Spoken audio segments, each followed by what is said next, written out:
This is my personal memorandum of my last semester at Harvard College in the middle 1950s.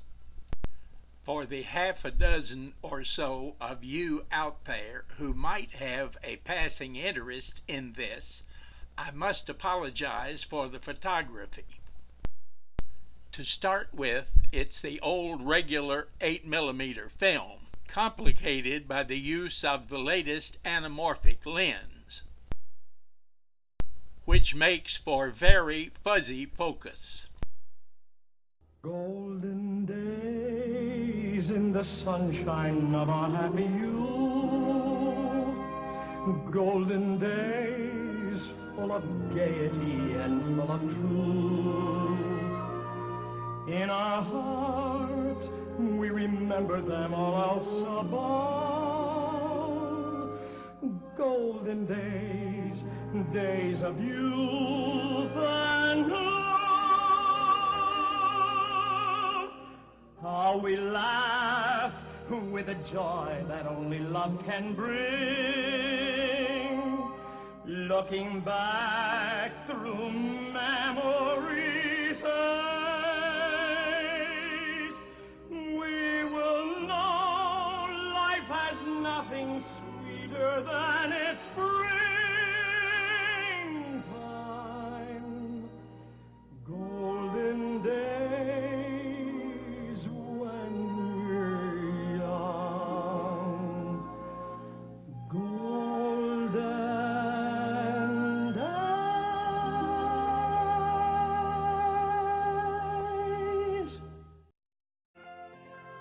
This is one of my roommates, Walker Waters. This is another of my roommates, Johnny Gray.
This is the event which I did, the 16-pound hammer throw.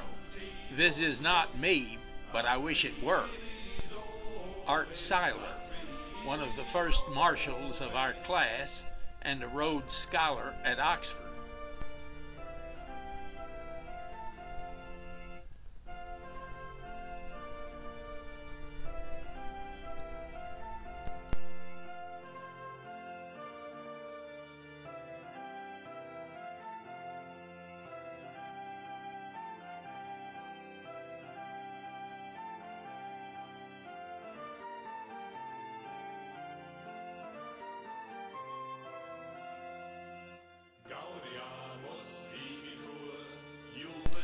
Cambridge had many beautiful spires. This is Lowell House, Dunster House, Eliot House, and of course Memorial Church.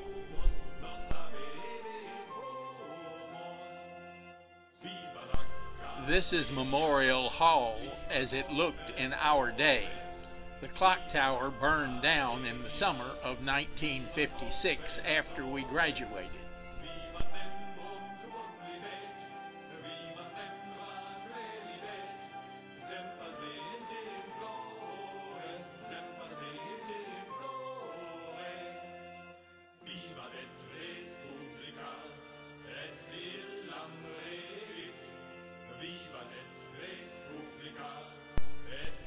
Bill Garrity, who became a naval aviator and was killed in flight training after we graduated.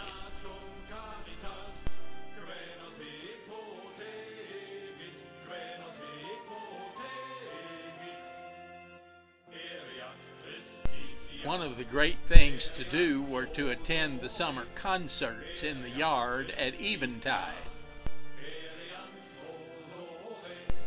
When the concert was over, everybody was invited to come up and sing.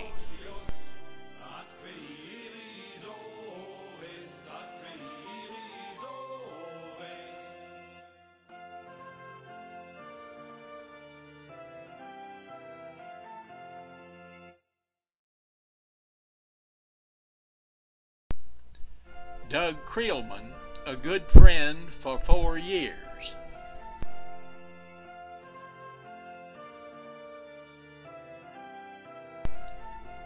Chuck Nesbitt.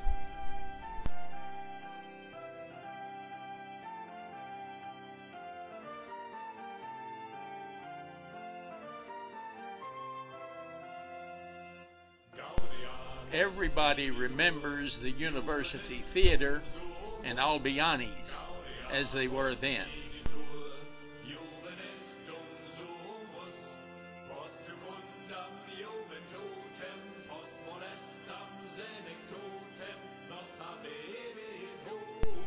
Also, the white fuel sign, which was a Boston landmark in Kenmore Square.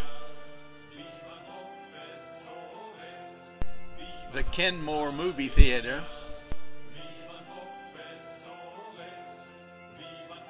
and coming attractions back then. Richard's Drive-In Cafeteria, which antedated American Graffiti by about a decade. This is Paul Sprosty, a social relations tutor in the house, giving a demonstration Rorschach test. The first thing he does is make sure the Rorschach is right side up.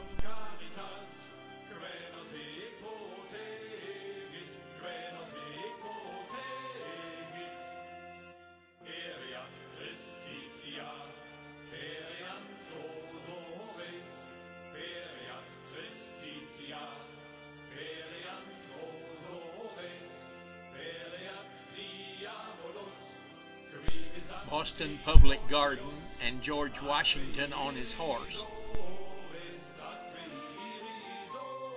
The swans and swan boats.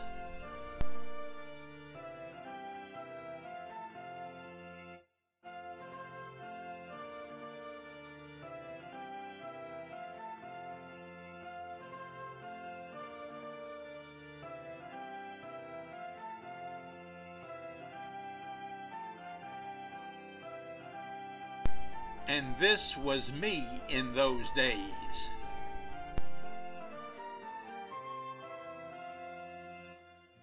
A third roommate, John Liness, and his bride-to-be, Jean Southworth. Dick Jobbins.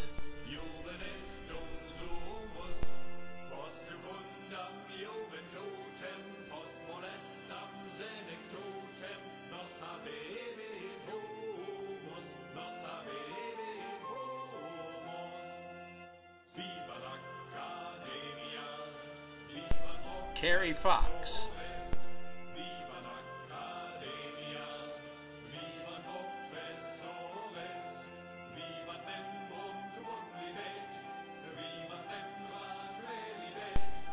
Ken Swan and Bob Washer. Warren Harshman, an old Andover boy.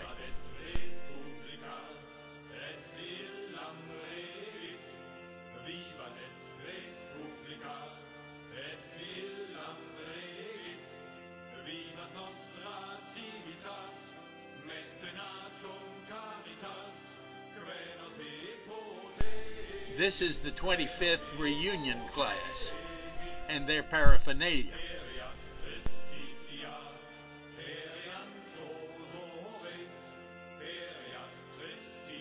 Doug Creelman was a son of the class of 31. This is Sam Farr, a friend of Dad's from Memphis. And this is the 45th reunion, who are beginning to slow down a little bit. I'm not sure where the 50th were at this point.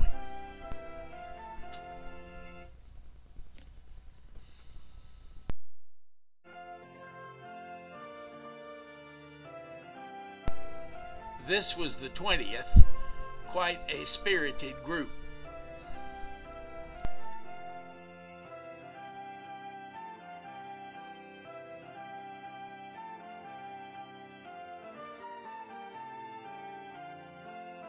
Pity the poor farmer driving a late model Cadillac in those days.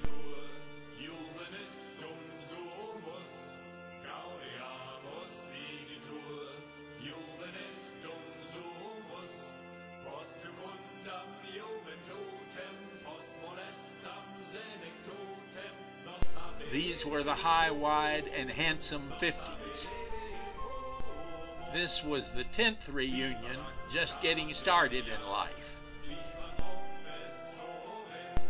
This was the 3rd reunion, just out of school.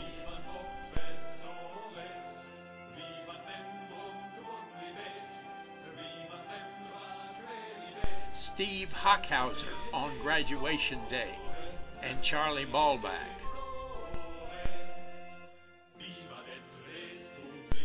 And John Harvey.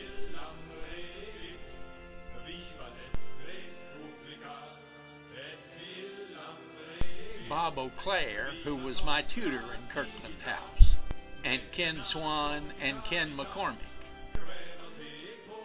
Art Seiler again, and it was a terribly hot day. Johnny Gray and his wife-to-be, Carol Taylor, and of course Carmine and me.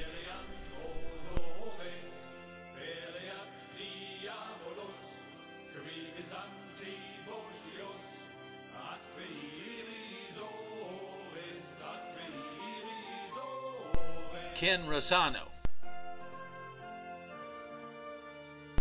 Doug Creelman was the first in the class to get married and have the class baby. This is the only extant picture that I know of Johnny Gray's mother. Here are the 3 brides-to-be, Jean Southworth, Carol Taylor, and Carmine Hill. Bruce Swan, Ken's older brother, who graduated from business school that day.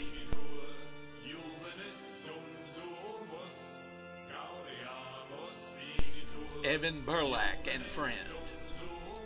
And Joe Steinberg, and Ken McCormick again, and Ken Swan again. Newly graduated John Harvey,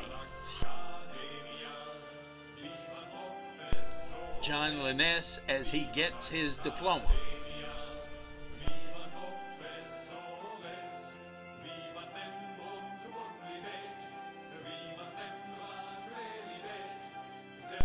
And here I come.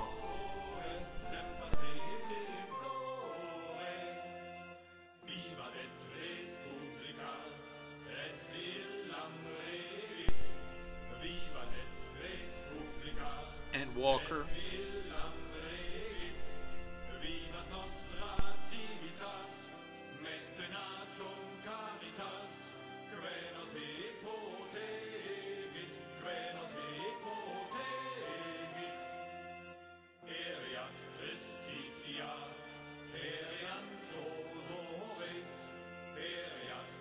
Ken Swan,